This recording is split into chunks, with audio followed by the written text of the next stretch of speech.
Emma Reynolds n'était pas une femme ordinaire. Née à Boston dans une famille agnostique, elle grandit sans référence religieuse, mais avec les yeux tournés vers le ciel. Son rêve, depuis toute petite, était de voler. Les avions la fascinaient, non seulement pour leur puissance technologique, mais aussi pour ce sentiment de liberté qu'ils incarnaient. Très vite, sa passion devint sa vocation. Elle excella dans ses études, entra dans l'aviation civile et gravit les échelons avec une vitesse impressionnante. Avant l'âge de 30 ans, elle devint capitaine chez Transglobal Airways, une des compagnies les plus prestigieuses au monde. Pourtant, au fond d'elle, quelque chose clochait. Malgré les applaudissements, les badges honorifiques, le confort matériel, Emma ressentait une sorte de vide. Un vide qu'aucun vol ni promotion ne semblait combler. Ce vide n'était pas simplement existentiel, c'était une sorte de fatigue de l'âme, un écho silencieux qui la suivait à chaque décollage et atterrissage. Elle se posait souvent des questions profondes, qu'elle n'osait pas toujours verbaliser. Pourquoi suis-je ici ? Y a-t-il quelque chose après la mort ? Qui me guide vraiment, si ce n'est mes propres ambitions ? C'était comme si l'univers, malgré sa beauté visible, lui cachait encore ses vérités invisibles. Elle avait entendu parler de Dieu, bien sûr, mais jamais sous un prisme qui lui semblait accessible ou authentique. Elle n'avait jamais prié, ni médité profondément, ni cherché un sens dans les choses qu'elle possédait, jusqu'au jour où le ciel lui répondit. Emma n'aurait jamais imaginé que sa transformation commencerait à 10 000 mètres d'altitude. Ironique peut-être, que ce soit là, entre les nuages, qu'elle reçoive un signe. Mais les voies du destin, ou devrions-nous dire du qadar divin, sont remplies de mysterious events explained through Islam. En islam, rien n'est laissé au hasard. Même les instants que l'on pense insignifiants peuvent cacher des hidden truths. Et cette vérité, elle allait bientôt la rencontrer sous la forme d'un miracle en plein ciel. Un événement qui allait non seulement bouleverser sa compréhension du monde, mais surtout la pousser à ouvrir un livre qu'elle n'avait jamais osé approcher, le noble Coran. C'est dans cet état de questionnement silencieux que le destin mit sur son chemin un homme, le copilote Omar, un musulman discret mais profondément enraciné dans sa foi. Dès leur première mission ensemble, Emma remarqua chez lui une paix intérieure étrange, presque contagieuse. Il ne parlait pas beaucoup, mais agissait toujours avec calme, courtoisie et une forme de dignité apaisante. Elle apprit plus tard qu'il priait dans le cockpit pendant les longues heures de vol, murmurait des versets du Coran lorsqu'il traversait des zones de turbulence et gardait toujours un exemplaire du Mouchaf dans sa sacoche. Cette présence allait jouer un rôle décisif dans le chapitre le plus mystique de sa vie et la guider vers un véritable spiritual awakening. Ce premier chapitre de l'histoire d'Emma n'est pas simplement une biographie d'une pilote talentueuse, c'est l'ouverture d'un récit sacré, une invitation à observer la façon dont Allah subhanahu wa ta'ala peut toucher un cœur, même à travers des moyens inattendus, comme un orage céleste. C'est l'introduction à une transformation profonde, une plongée dans le islamique mysticisme, où les coïncidences sont en réalité des prophecies and signs subtilement tissées dans le tissu de la vie. Et c'est seulement le début, car l'éveil d'Emma ne faisait que commencer. Tout semblait se dérouler comme d'habitude ce jour-là. Le vol TG 217, reliant Chicago à Dubaï, était bien parti, le ciel dégagé, les passagers tranquilles. Emma Reynolds, comme toujours, vérifiait ses instruments, confiante et sereine. Mais quelque part au-dessus de l'Atlantique, les lois naturelles cédèrent leur place à un épisode que la raison ne pouvait expliquer. Une masse nuageuse surgit soudainement, dense, menaçante. Les systèmes d'alerte de l'avion s'affolèrent. Les turbulences devinrent violentes, secouant l'appareil comme une feuille. Les éclairs zébrèrent l'horizon, et les appareils de navigation commencèrent à tomber en panne, un par un. Ce n'était pas une simple tempête. C'était comme si une force invisible voulait faire entendre un avertissement, ou peut-être une révélation. Dans ce chaos, un détail frappa Emma. Alors que les membres de l'équipage paniquaient et que les passagers criaient, Omar, son copilote musulman, restait d'un calme inébranlable. Il ferma les yeux et, les mains posées sur ses genoux, commença à réciter doucement une série de versets en arabe. Emma ne comprenait pas les mots, mais la vibration dans sa voix, c'était autre chose. C'était comme une prière ancienne, une mélodie secrète parlant à l'univers. Et puis, en l'espace de quelques minutes, l'inimaginable se produisit. Les turbulences cessèrent. La tempête se dispersa aussi vite qu'elle était apparue. Un silence profond envahit le cockpit, comme si le ciel lui-même venait de se prosterner. Emma, encore secouée, regarda Omar avec des yeux écarquillés. « Qu'est-ce que c'était » murmura-t-elle.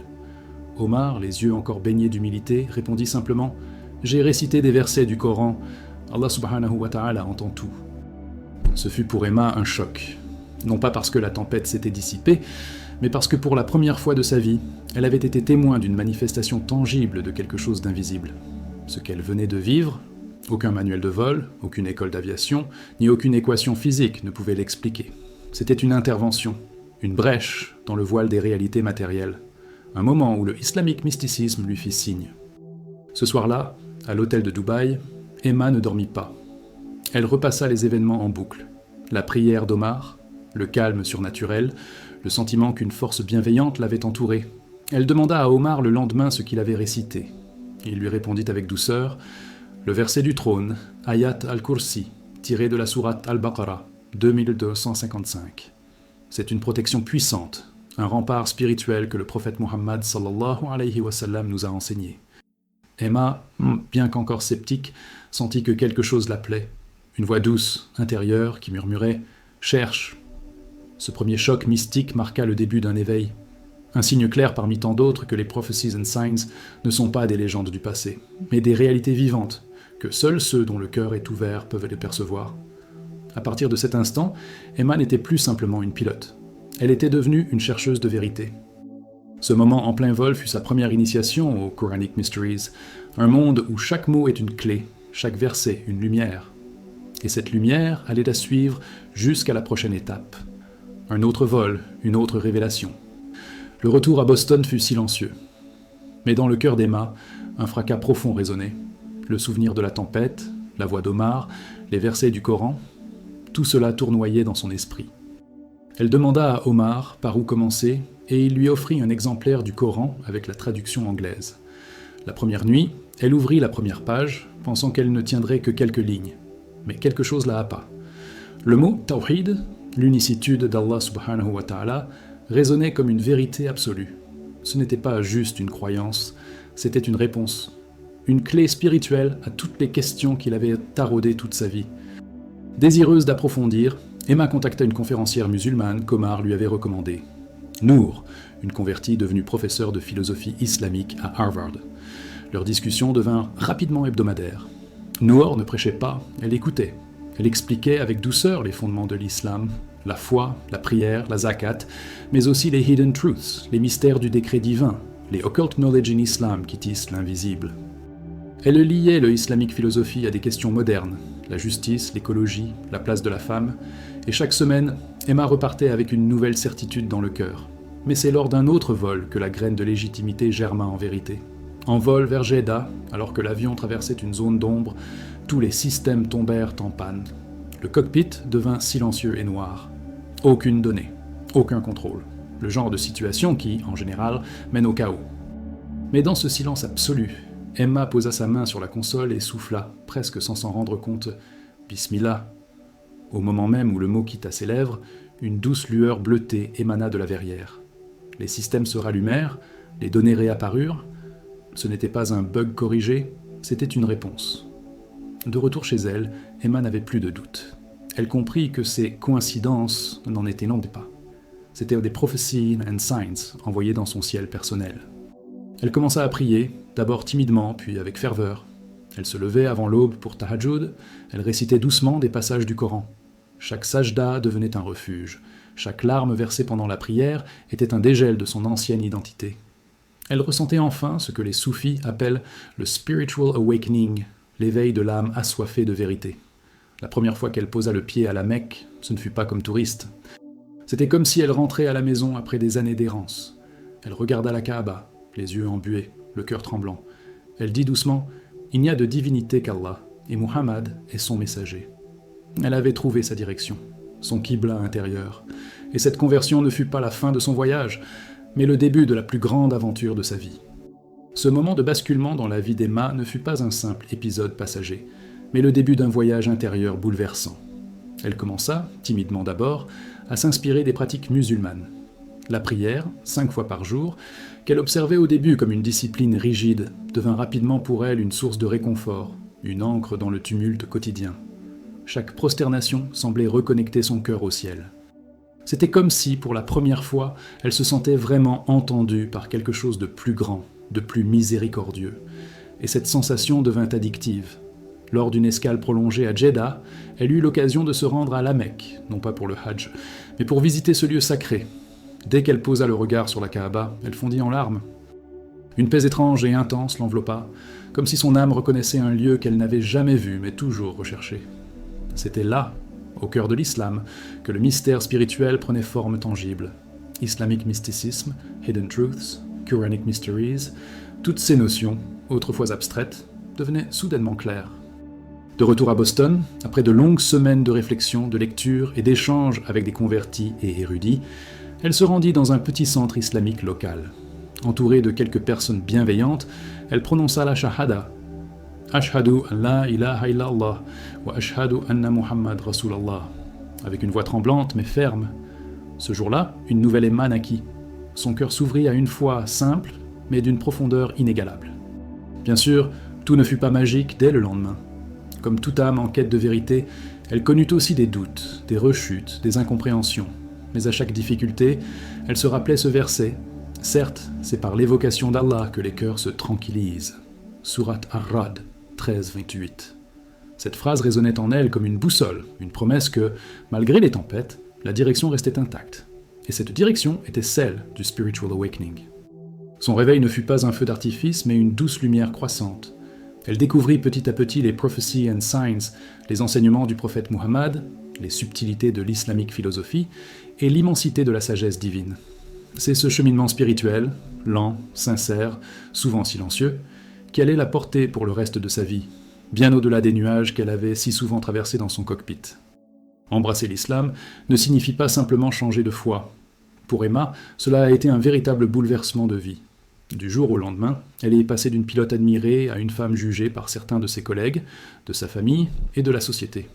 Porter le hijab dans les aéroports occidentaux, réciter des versets pendant ses pauses, réorganiser ses horaires de vol pour coïncider avec les heures de prière, ce n'était pas de simples ajustements logistiques, mais un engagement profond envers sa spiritual awakening, un réveil de l'âme nourrie par une foi inébranlable. Chaque difficulté est devenue une opportunité de s'ancrer plus solidement dans l'islamique philosophie, celle qui enseigne la patience, la sincérité et le tawakkul, la confiance absolue en Allah subhanahu wa ta'ala. Ce nouveau chapitre a mis à l'épreuve son amour propre et sa foi. Mais plutôt que de se replier sur elle-même, Emma a choisi la voie du partage. Consciente de l'incompréhension qui entoure souvent l'islam, elle a utilisé son expérience pour éduquer. Elle a mis en place un programme de mentorat pour jeunes femmes aspirant à devenir pilotes, en particulier les minorités ethniques ou religieuses. Ce n'était pas seulement un acte de solidarité, mais un acte spirituel, une façon de mettre en pratique les enseignements du prophète Muhammad sallallahu alayhi wa sallam qui a dit « Le meilleur d'entre vous est celui qui est le plus utile aux autres ». Malgré les regards parfois lourds, les rumeurs sournoises et les refus silencieux, Emma a volé plus haut. Elle savait que les hidden truths ne sont pas toujours visibles aux yeux du monde. Ce qui compte, c'est l'intention, la pureté du cœur et l'alignement avec la vérité divine.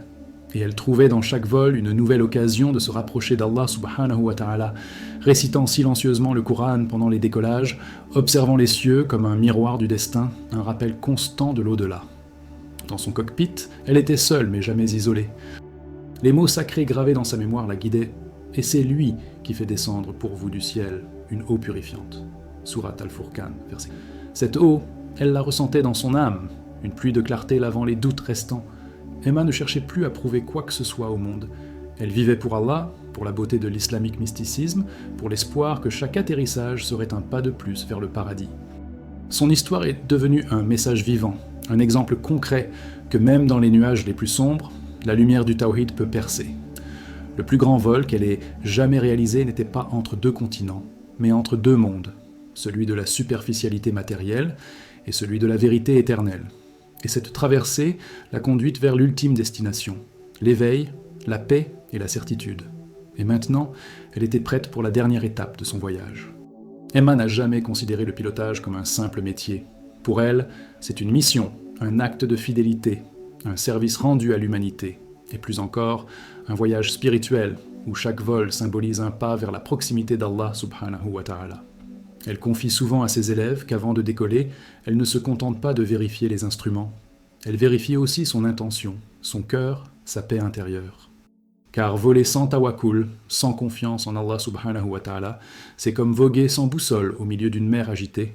Aujourd'hui, Elle transmet cette vision sacrée aux générations futures. Dans chaque intervention, chaque conférence, elle mêle sa passion pour l'aviation à une compréhension raffinée de l'islamique mysticisme et des Quranic Mysteries. Elle parle du ciel comme d'un écho de la grandeur divine, des turbulences comme des épreuves destinées à renforcer la foi, et des nuages comme des voiles qui cachent des hidden truths, prêtes à être dévoilées à ceux qui cherchent sincèrement. Sa façon de voir le cockpit a changé. Ce n'est plus juste un espace technique, mais un mihrab suspendu dans les airs, un lieu d'adoration silencieuse où les prophecies and signs deviennent plus tangibles. Il lui est arrivé de pleurer en altitude en entendant la voix de son copilote réciter une sourate, ou en contemplant le coucher du soleil se fondre avec les nuages, révélant les mysterious events explained through Islam que seul un cœur éveillé peut percevoir. Pour Emma, chaque vol est une prière muette, chaque atterrissage une gratitude renouvelée, et chaque passager un rappel que la guidance d'Allah subhanahu wa ta'ala peut venir par les moyens les plus inattendus. Elle garde dans son uniforme une petite carte où sont inscrits les noms d'Allah qu'elle consulte avant chaque vol. Cela fait partie de sa routine, de sa discipline spirituelle, un geste discret mais puissant. Et quand on lui demande ce qui l'a vraiment transformée, elle répond sans hésiter « Ce n'est pas l'orage, ni la lumière, ni la peur, c'est la paix. La paix que seul l'islam peut donner quand le monde entier semble s'effondrer. » Sa voix devient alors douce, presque chuchotante, comme si elle parlait à l'âme de celui qui l'écoute. Et dans ce murmure, on sent le souffle de la vérité, celui qui éveille, qui transforme, et qui, silencieusement, rapproche du divin. Et maintenant, respire un instant. Pose-toi cette question, simple mais bouleversante. Était-ce vraiment un hasard que tu sois tombé sur cette histoire aujourd'hui? Ou bien, était-ce une réponse, un rappel divin, un signe silencieux d'Allah subhanahu wa ta'ala? Parce que la vérité, c'est que rien n'arrive par coïncidence. Et ce que tu viens de vivre en écoutant ce témoignage, ce n'était pas seulement une histoire, c'était un appel, un éveil, un miroir tendu vers ton propre cœur. La trajectoire d'Emma n'est pas qu'une aventure aérienne, c'est un envol spirituel. Elle nous rappelle avec douceur et puissance que même dans le ciel le plus agité, la lumière divine peut jaillir, et que chaque tempête porte en elle une hidden truth, un mystère sacré destiné à te réveiller. Oui, spiritual awakening ne se produit pas toujours dans une mosquée. Parfois, il naît dans un cockpit silencieux, une larme discrète, une parole prononcée dans le noir, Bismillah. Et toi, dans quel coin de ton quotidien, Allah subhanahu wa ta'ala t'envoie-t-il des signes que tu ignores peut-être? Un verset oublié, un ami converti, une émotion étrange face au Coran? Ouvre les yeux. Le islamique mysticisme est partout autour de toi, dans les souffles, dans les hasards, dans les silences. Ce monde visible n'est qu'un voile, et derrière chaque événement se cachent des Quranic Mysteries et des occult knowledge in Islam qui attendent d'être découverts. Alors n'attends pas un miracle spectaculaire pour croire, car parfois le plus grand miracle c'est simplement le fait que tu sois encore là, en train de chercher, en train d'écouter, en train d'aimer Allah sans même le savoir. Ce voyage d'Emma pourrait bien être le début du tien, et chaque prière, chaque verset, chaque larme pourrait devenir ton propre envol vers la lumière éternelle. Si ce récit t'a touché, partage-le. Écris dans les commentaires ce moment où toi aussi tu as senti Allah te parler. Et surtout, ne pars pas sans t'abonner à notre chaîne Les Voix de la Lumière, car chaque semaine, nous dévoilons des vérités oubliées, des signes prophétiques et des clés secrètes pour illuminer ton âme. Que la paix d'Allah t'enveloppe et que ton cœur vole toujours dans sa direction.